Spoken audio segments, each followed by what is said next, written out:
G20 का जो भारत में मीटिंग हो रहा है एक्चुअली भारत के लिए एक बहुत बड़ा अवसर है, आर्थिक अवसर भी मान सकते हैं। क्योंकि दुनिया के वो देश जो सबसे विकसित देश माने जाते हैं और जो सबसे बड़े खरीदार हैं, उनको भारत आने का मौका मिला है। और वो उनके राष्ट्राध्यक्ष ही नहीं आ रहे, उनकी पूरी टीम आ रही है। और पिछले कई दिनों से भारत के 60 से अधिक देश शहरों में 200 से अधिक मीटिंग्स उन्होंने किए हैं। वो हर शहर में गए हैं।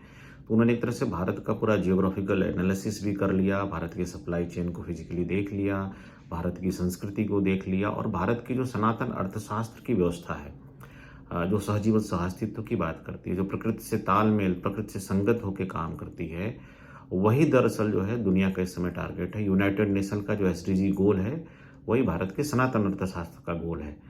तो दुनिया को जानने का मौका मिला कि जो भारत की सनातन अर्थव्यवस्था है, वो बेसिकली प्रकृति से संगत होते हुए सर्वे भवन्ति सुखिनः की बात करती है, वसुधैव कुटुंबकम की बात करती है।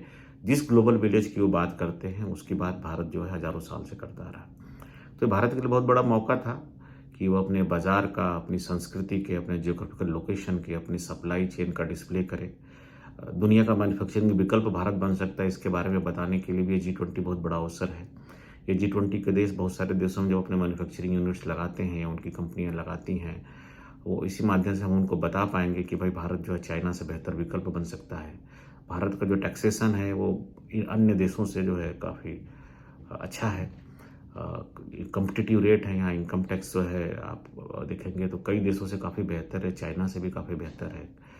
तो अगर नया मैन्युफैक्चरिंग कारखाना लगाते हैं तो ये सब मिला के एक हमारे पास मौका था। हमारे पास चीज़ें तो थी, लेकिन डिस्प्ले करने के लिए हमें जगह जगह जाना पड़ता था। ये G20 का ऐसा मौका है कि सारे देश इकट्ठे हो गए हैं जो बेसिकली डिसाइड करते हैं कि वर्ल्ड इकोनॉमी कहाँ जाएंगे। उनके सामने हम अपनी नीतियों का विकल्प दिखा सकते हैं, हम अपनी सप्लाई चेन का विकल्प दिखा सकते हैं, हम अपनी मैन्युफैक्चरिंग क्षमताओं का विकल्प दिखा सकते हैं, हम अपनी मानवीय क्षमताओं, युवाओं की क्षमताओं का, वो सारी चीज़ें हम उनको डिस्प्ले कर सकते हैं। तो हम बेहतर तरीके से अपना जो है मार्केटिंग करके जो हमारा लक्ष्य है 5 ट्रिलियन इकोनॉमी का, उत्तर प्रदेश का 1 ट्रिलियन इकोनॉमी है, महाराष्ट्र का 1 ट्रिलियन इकोनॉमी है, उसको भी प्राप्त कर सकते हैं। और जो विकसित भारत का लक्ष्य है हम उसको भी प्राप्त कर सकते हैं।